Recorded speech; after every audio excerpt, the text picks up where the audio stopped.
Bismillahirrahmanirrahim. Assalamu alaikum dear student. My name is Ali Raza from Lexer High School. I hope you will be fine at home. May Allah keep you and your family safe from this recent pandemic. Dear student, today I am going to deliver my first online lecture to you, and we will start from lesson 8, and the topic is hockey. First of all हम इसकी translation करेंगे और difficult words के हम meaning लिखेंगे। Pencil अपने हाथ में रखने बच्चे, और जो डिफ़िकल्ट वर्ड मैं लिख के मीनिंग लिखवाते जाऊँ वो आप उसे साथ साथ नोट करते जाएँ। पैराग्राफ नंबर 1 से हम स्टार्ट करेंगे। Sport and physical education. Physical education होता है जिस्मानी तालीम। Are fundamental. फंडामेंटल होता है बुनियादी।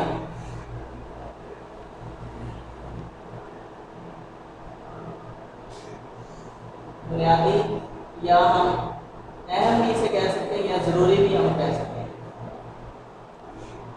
To the early. अर्ली होता है इब्तदाई। डिवेलपमेंट। डिवेलपमेंट होता है नशोनुमा या तरक्की।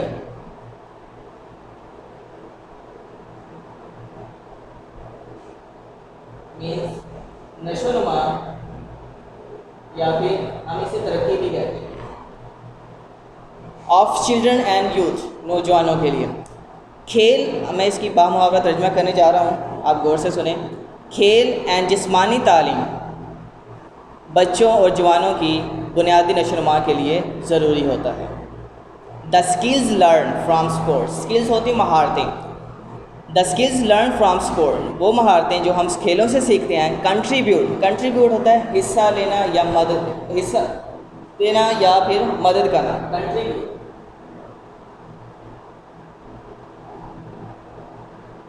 मीन्स मदद करना या हिस्सा डालना।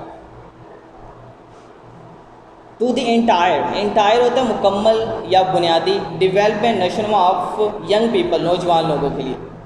वो महारतें जो हम खेलों से सीखते हैं वो नौजवान लोगों की मुकम्मल नशोनुमा में अपना हिस्सा डालती हैं या फिर मदद करती हैं। थ्रू से पार्टिसिपेशन। पार्टिसिपेशन शमूलियत।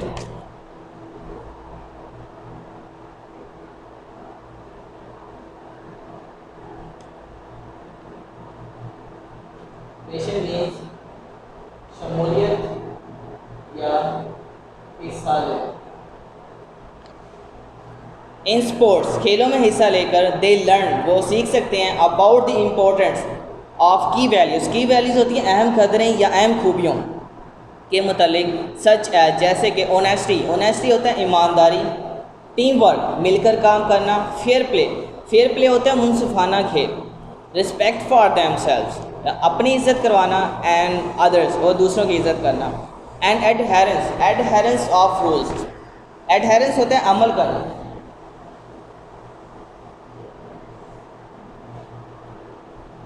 अमल करना या मानना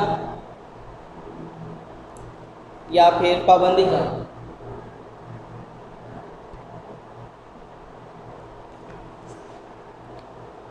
Through participation in sport, they learn about the importance of key values such as honesty, teamwork, fair play, respect for themselves and others, and adherence of rules. खेलों में हिस्सा लेकर वो मिलकर काम करना, ईमानदारी, मुनसिफाना खेल, अपनी इज़्ज़त करवाना और दूसरों की इज़्ज़त करना, और कानून पर अमल करना या कानून की पाबंदी करने जैसी अहम खूबियों की अहमियत के मुतालिक सीख सकते हैं या फिर सीखते हैं। Is it clear? ये साथ ही बॉक्स बना हुआ है, आपका क्वेश्चन लिखा हो, what are the key values that young people learn from sports. वो कौन सी वैल्यू, की वैल्यू, अहम कदरें हैं जो नौजवान लोग स्पोर्ट्स से सीखते हैं। अभी हमने ये जो ट्रांसलेशन पहला फिक्रा पढ़ा है उसका आंसर यही बनेगा। Through participation in sport they learn about the importance of key values such as honesty, team work, fair play, respect for themselves and others, and adherence of rules. इसका आंसर यहाँ तक बनेगा। Is it clear? Okay dear, next paragraph is there are many sports played worldwide. दुनिया में बहुत से खेल खेले जाते हैं, जैसे कि the top 5 sports are football, cricket, basketball, hockey and tennis, जिसमें football, cricket, basketball, hockey and tennis 5 सर फहरिस्त हैं, मीन्स ज़्यादा खेले जाने वाले हैं। अमंग ऑल दिस, इन तमाम खेलों में hockey is our national game, hockey हमारा क्या है, कौमी खेल है। It is played throughout the country, ये पूरे मुल्क में खेला जाता है। Many countries of the world starting playing hockey in the 19th century, वो दुनिया के बहुत से ममालिक ने हॉकी 19वीं सदी में हॉकी खेलना शुरू की। It became very popular, popular होता है मकबूल या मशहूर को कहते हैं, इन ग्रेट ब्रिटेन, अजीम बरतानिया में। ये अजीम बरतानिया में बहुत मशहूर हुई या बहुत मकबूल हुई, बहुत खेली जाती थी। British soldier brought this game to the subcontinent, subcontinent बरे Sagir.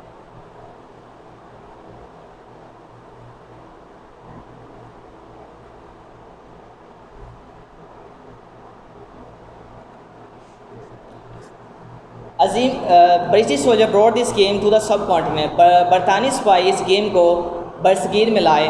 Van Great Britain occupied, occupied का मतलब होता है, ऑक्यूपाइड होता है कब्जा करना।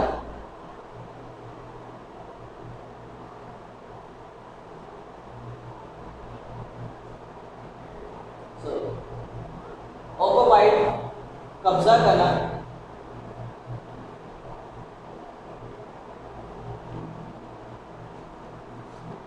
ऑक्यूपाइड क्या होता है? कब्जा करना।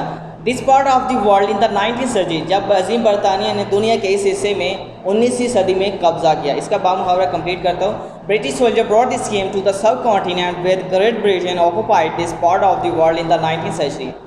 बरतानी सिपाही इस गेम को बरसगीर में उस वक्त लाए जब 19वीं सदी में अजीम बरतानिया ने दुनिया के इस हिस्से में कब्जा किया। So in the history of Pakistan, hockey, Pakistan hockey is as old as that of the country itself.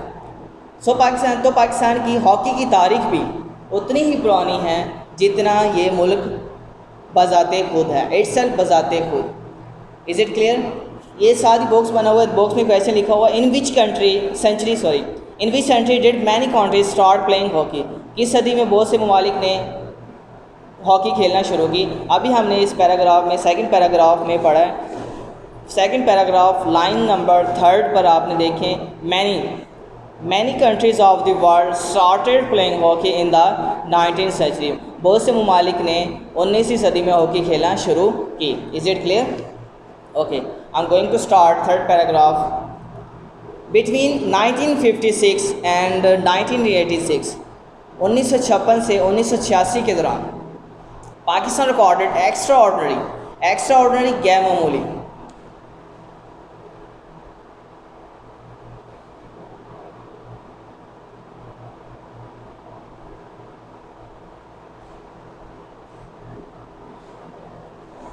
कंकस्ट फतुहात।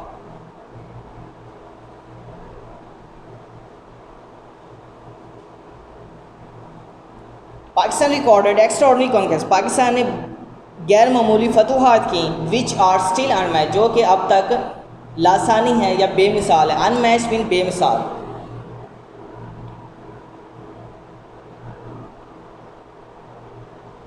बेमिसाल या बेलासानी, जो कि अब तक लासानी है या बेमिसाल है। 3 टाइम्स ड्यूरिंग दिस पीरियड, इस अरसे के दौरान 3 मरतबा, पीरियड्स होते हैं अरसे को कहते हैं। Pakistan one the Olympic and world cup crown, Pakistan ने 3 मरतबा ओलंपिक और वर्ल्ड कप ताज जीता। The Asian game title was won 6 time, और एशियन गेम का एजाज़, टाइटल एजाज़ को कहते हैं, 6 मरतबा जीता।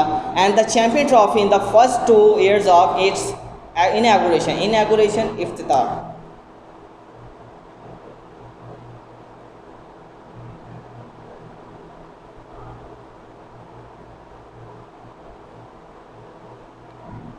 And the champion trophy in the first 2 years of its inauguration, और चैम्पियन ट्रॉफी के इफ्तिताह के पहले 2 साल में ही जीत ली। और चैम्पियन ट्रॉफी जब फर्स्ट खेल का पहले 2 साल, फर्स्ट 2 years ही थे, उसी दौरान उन्होंने चैम्पियन ट्रॉफी जीत ली। 2 टाइम्स पाकिस्तान हेल्ड का होता है मीनिंग मुनक्कद करवाना, Asian games, Olympic and world cup cross, Pakistan ने 2 मरतबा Asian, Olympic and world cup ताज मुनक्कद करवाया। 3 of the world's most prestigious क्या होता है? मशहूर।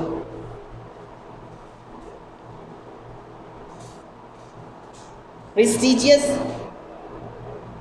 नामवर भी हम इसे कहते हैं या मशहूर भी हम इसे कहते हैं, फेमस जिसे हम कहते हैं। ये दुनिया के 3 नामवर एजाज़ात हैं या एजाज़ हैं या मशहूर एजाज़ हैं। 9 hockey team hockey playing country has achieve का मतलब हासिल करना, दिस विक्ट्री ये कामयाबी in the history of the game so far, अब तक हॉकी खेलने वाले किसी दूसरे मुल्क ने खेल की तारीख में अब तक ऐसी कामयाबी हासिल नहीं की। Is it clear? ये सारी बॉक्स में क्वेश्चन लिखा हुआ है, how many times did Pakistan win the Asian games title, कितनी मरतबा पाकिस्तान एशियन गेम टाइटल जीता। पैराग्राफ नंबर 3, लाइन नंबर है 3, the Asian game titles was won 6 time, Pakistan ने 6 मरतबा एशियन गेम टाइटल जीता। Is it clear? Now I am start to 4th paragraph.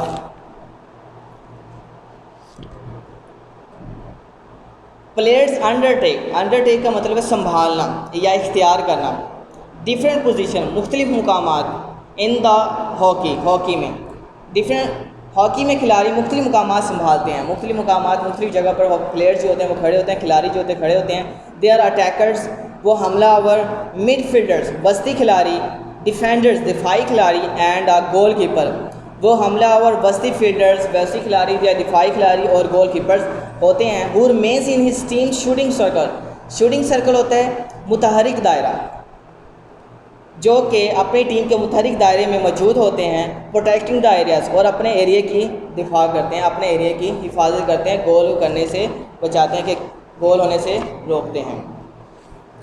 Each team consist of 16 players, her team 16 खिलाड़ियों पर मुश्तमिल होती है। Consist mean मुश्तमिल होना, 16 खिलाड़ियों पर मुश्तमिल होती है। 11 ऑन फील्ड, 11 खिलाड़ी मैदान में होते हैं।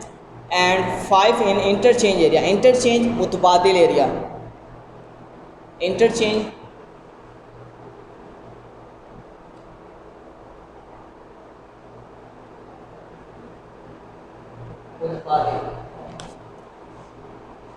हर टीम 16 खिलाड़ी पर मुश्तमिल होती है, 11 खिलाड़ी मैदान में और 5 खिलाड़ी मुतबादिल जगह पर मौजूद होते हैं कि अगर 11 खिलाड़ी में से कोई भी इंजर्ड होता है तो उनकी जगह वो रिप्लेस कर लेते हैं। Players use their hockey stick, खिलाड़ी अपने हॉकी स्टिक को इस्तेमाल करते हैं टू कंट्रोल, काबू करने के लिए, पास आगे करने के लिए, पुश धकेलने के लिए, एंड हिट द बॉल, और बॉल को मारने के लिए। खिलाड़ी गेंद को काबू में रखने, आगे करने, हरकत करने या धकेलने और हिट लगाने के लिए अपनी हॉकी इस्तेमाल करते हैं। The objective of the game, objective होता है मकसद, of the game is to get the ball in to the opposing होता है मुखालिफ,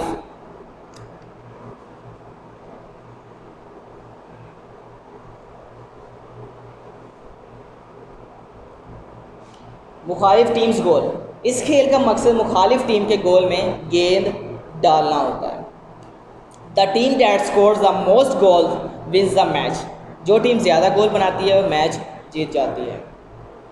अब बॉक्स में आप क्वेश्चन लिखा हुआ है, what is the object of the game, game का मकसद क्या है, अभी हमने इसका रीड किया है। The object of the game is to get the ball into the opposing teams goals. इस खेल का मकसद मुखालिफ टीम की गोल में गेंद डालना होता है। Next I am going to start next paragraph. The match consist of 2 periods दुरानियों को कहते हैं या फिर अदवार को कहते हैं, ऑफ 35 मिनट्स। मैच 35 मिनट के 2 अदवार पर मुश्तमिल होता है या 2 दुरानियों पर मुश्तमिल होता है, with the short half time break of about 5 to 10 minutes. आधे खेल के बाद 5 से 10 मिनट का मुख्तसर वक्फा होता है। If there an even scores और टाई होता है बराबर।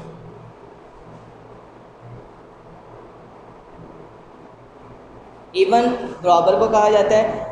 Eight the end of the regulation time होता है मुकर्रर करदा टाइम। अगर मुकर्रर वक्त पर गोल बराबर हो जाएं तो extra time periods of 7.5 minutes, 7.5 minutes mean 7.5 minute can be given, तो 7.5 मिनट के 2 दरानियाँ दिए जाते हैं। अगर मुकर्रर वक्त पर गोल बराबर हो तो 7.5 मिनट के 2 इजाफी दौर दिए जा सकते हैं।